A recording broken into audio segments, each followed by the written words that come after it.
Around 3 months ago, I arrived at college just like every morning, and I sat down on a bench before class. I was waiting for my friends to arrive and have a quick chat before a rough day of studying. I was always the first to show up, and then my friends Matt and Michelle came. It was usually just us, but since I started dating Darcy, she would also often join us. That morning was normal. Just the four of us eating something quick before class and messing around. Now, Michelle and I shared many of the same classes, but Matt and Darcy studied something completely different, so we only saw each other during breaks. Before the bell rang and classes started, a guy who was in some of my other classes passed by and said hi to us. It was a bit weird because we really didn't speak. However, this time, he approached me and asked me, what did I buy at the comic book shop? And I was a bit confused. I did frequent it, but I hadn't been there in months. He proceeded to explain that he saw me coming out of there during the weekend. And now, confused as hell, I explained to him it might have been someone else because I didn't go there on Saturday. And he apologized quickly with a, "Oh, sorry man. He looked completely like you." My friends and I didn't give it too much importance. After all, things like that seem to happen all the time. Now, the next week while I was in class, I had a friend asking me if I had been downtown that weekend, but I hadn't. I'd been with Darcy watching movies at her house. Netflix and chill, that kind of thing. He went on to telling me the same thing that the other guy did. He said he'd seen someone who looked awfully familiar to me. Now, I thought this was interesting. Even though it's normal to hear that people confuse you or that they saw somebody who looked like you, the fact that it happened 2 weekends straight was kind of funny. And that was the last thing I heard for about 2 weeks. Until one day a guy called Gary Stratford, who was a well-known person in college, a top football player, he came to me as I was having lunch with my friends. He loudly pat me on the shoulder as he screamed, "Cam, my man, what is up?" Now, my friends and I were so surprised. I don't think I ever spoke to Gary. I'd only seen him. Now, I didn't know what all this was about, but I didn't want to seem rude, so I shyly answered as I was fine. And he said, "Good to hear, my man. See you around, okay?" And he left. My friends and I wondered what on earth had happened, but we couldn't totally figure it out. The rest of the day everything was fine, but the next day was also strange, and not because of something someone said. The next day after this whole Gary incident, I finished classes at 4 p.m., then decided to go home. I normally rode my bike since it was only a 15-minute ride, and at first everything went normal, but in the middle of my way home, I started noticing a car was going exactly the same direction as I was. And now I started paying attention to this car to make sure I wasn't being chased. But as the moments passed, it was clear this car had been following me. So I decided to take a shortcut in order to lose it. It seemed to work. However, I was extremely nervous, wondering why I was being followed and who was doing it. I told my family and friends about it once I got home, but since nothing really happened, we thought it was not necessary to report it or to do anything. And the next day after class, I went out with Darcy to the mall, and after hanging there for a while, we decided to leave. Darcy took me home in her car. While we were at the mall, I just couldn't relax. I kept feeling that I was being watched, even though there was nothing in particular that either Darcy or I saw suspicious. So we just thought maybe I was just acting paranoid because of the day before. When I got home, I took my bike out of Darcy's car and put it in my backyard just like I always did, and then I got in through the back door. The next day, as I was about to leave my house to go to college, I found that my bike was gone. I searched all over the house like a madman, and my sister also helped me, but it was gone. It was just completely gone. Someone must have stolen it during the night. Because of that, I had to start walking to college for like a week or so until Matt started to give me rides. And after the bike incident, I thought the weird events had just blown over. But last month, they started happening again. One day, Matt and I were just hanging out, and a group of girls came to say hi. I'd never seen them before, but they were acting very flirty towards me, and they knew my name. They started saying how much they had enjoyed the weekend, and how they were looking forward to spend more time with me. And, well, I didn't even bother telling them that it wasn't me. I simply sat there and kind of, gathered the information. Unfortunately, Darcy saw me speaking to the girls and confronted me about it. And I told her that they had approached me and were confusing me with someone else. She was still serious towards me and said that she was hoping I was being honest, but it was difficult because rumors were spreading around. I knew she was right about the rumors. Many people, apart from Gary and the girls, all of a sudden just spoke to me and claimed that they had seen me somewhere. My friends and I used to joke that I must have had a doppelganger, but for Darcy, it was getting harder and harder to believe. The same day after school, Darcy had planned to take me home, although this time she was very different. She seemed upset, and I asked her what was wrong, but instead of an answer, all I got was a slap. I was so confused. What the fuck? I told her. I mean, what the fuck was that even for? And at that moment, she pulled out her cell phone and showed me a picture. In the picture, there were 3 people. The girls who talked to me earlier, and a guy who looked just like me. He was absolutely identical. He had the same face, the same hair, and even similar clothes. I didn't know what to say. I mean, I had no idea who this individual was, or if this was some coincidence or not. But I didn't have time to explain. Darcy broke up with me, called me a liar, and just got back in her car and drove off. I followed her through the parking lot, trying to explain it was not me, but it was too late. She just drove away. So, I decided to search on Instagram and Facebook and all other social media where I could find the people who claimed they had seen me or spent time with me. And after a lot of research, I was speechless. Many people had posted pictures with that guy who looked just like me, and had even commented it was me. Now, I decided not to tell my parents because I didn't want them to freak out. But I did show my sister the pictures, and even she had a hard time believing it wasn't me.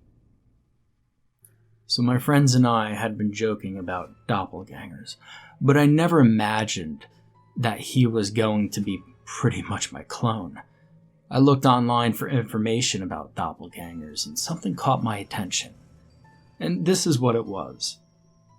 Doppelgangers are often associated as harbingers of bad luck. And come to think of it, all these bad and weird things started happening after people started seeing my double. The following day after school, I spoke to Michelle about what had happened. She was the only one who I could now trust. And since Darcy was mad at me and Matt wasn't the most serious person to help me with this, thankfully, she believed me that the one in the pictures wasn't me. She helped me the whole day, and we even had a plan in order to meet this person. And at 3 p.m., we parted different ways. And that's the last time I saw Michelle. 2 days later, as I went to my social studies class, I noticed 2 strange things. First, Michelle wasn't there. And second, once the bell rang, our teacher entered the room with the police. The police officers told us Michelle never made it home the other day, and asked us if we knew something about it. I didn't tell the police anything that day because I didn't have anything to say, and I spent the rest of the day feeling terrible and wondering what had happened to her. and unexpectedly the same day, I had an answer. As I was walking home in the rain, I started feeling as if I was being followed, but this time, not by a car. I tried to catch a glimpse more than once, but the rain and how dark it was made things difficult. As I did before, I tried to cut my way using a shortcut, and the person behind me did the same. At this point, I stopped walking and looked to see who it was.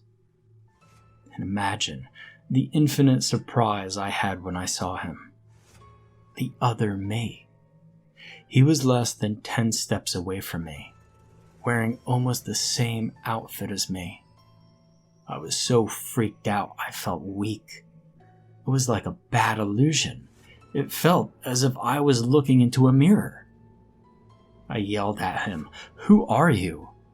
But he just stood there silently and gave me a weird smirk. "Are you following me?" I asked him. And that's when he quickly put his hand in his denim jacket and took a knife out of his pocket. We looked at each other and we both knew what to do. I tried to run away, but he was equally as fast. He tried to stab me, but all the layers of clothes I was wearing helped me, or at least that's what I thought. I punched him as he tried to fight back with the knife until eventually I managed to punch him harder, so he dropped the knife and I quickly grabbed it. Once he saw me with it, he ran away. I wanted to follow him, but decided the best was just to go home and call for help. I decided to take the knife with me as proof. Sadly, when I got home, I didn't even get a chance to get help. The police were already there with my sister, who was on the floor crying and totally disturbed. There was also an ambulance parked outside my house. I ran towards my sister and asked her what happened, but she didn't even look at me. And at that moment, I noticed the officers were the same ones I had seen at school, the ones who told us about Michelle. They told me to give them my backpack, and I did, forgetting I had the knife in there. And they, of course, found it. Crap. It's not what it looks like. It's all I could say before they told me I was detained as a suspect of the murder of Michelle. At that moment, I saw a group of police officers taking out a bag from my house, just like you see in the movies. At that time, it was clear to me what had happened. My doppelganger had framed me, and I desperately tried to explain to the police what had happened, but they didn't believe me. And who would have? I sounded mad, and so did the story. I was taken into custody where I was questioned and told them what had happened and everything that I knew. At first they seemed hesitant, but once they saw my jacket had blood where I told them I was hurt, they took me to a doctor who examined me. I hadn't even noticed my double had actually managed to cut me in the back. I was seen by a doctor and by a psychiatrist, and after I finished talking to them, the officers came for me and told me to go with them somewhere. I was so worried, and it was already late. I thought they were going to put me in a cell or take me to jail, but they took me to a room and asked me to identify the person who attacked me with the knife. And there he was. My double. I identified him in front of the police, and then I was taken to a different room where the police explained to me and my lawyer what had happened. My double, in fact, tried to frame me. He was the one who called the police right after he attacked me. He called them saying that I had killed Michelle and her body was hidden in my room. And when the police went there, well, they found her. She was in that bag that they carried out. They also confirmed that the knife belonged to him because he owned a large collection of knives. He became the prime suspect of Michelle's murder investigation. I cooperated with the police, telling them every odd detail that had happened in the last few months, and after telling them everything, I was allowed to go home. My parents, my sister, Darcy, and Matt were outside waiting for me, just feeling truly sorry about everything. The police kept investigating by looking at the footage of places my double visited, pretending to be me, analyzing DNA and other stuff. And a day after capturing him, they found out that he was in fact the murderer and had put the body inside my house a day after he killed Michelle. They also found my bike in his house, and now everybody knew the truth to the story. The question was, why did he do all that, pretending to be me and killing my friend? He did not cooperate telling the police why, but he requested to tell me. And now, I had forgotten about it, but a couple of years ago, I joined this website that helps you find your lookalike. I remember joining the place, but not finding any matches. Well, apparently, 3.5 months ago, my lookalike found me. And ever since, he started lurking online finding information about me, such as the places I frequented back in the day, and decided it was much more fun to live like me. He started stalking other people from college as well. And with time, he decided that I had it too good. I had everything he didn't have: friends, girlfriend, an education, so he wanted to take it all away from me. I'm still in shock about his confession and all the things he did. I don't even know what to say. And the only thing I can say is that I'm glad his plan didn't work. And sadly, it's too late for Michelle, but not too late for me. If only I could change things, maybe that psycho wouldn't have found us. But sometimes it's better not to look for certain things. You never know what you're going to find, or what's going to find you.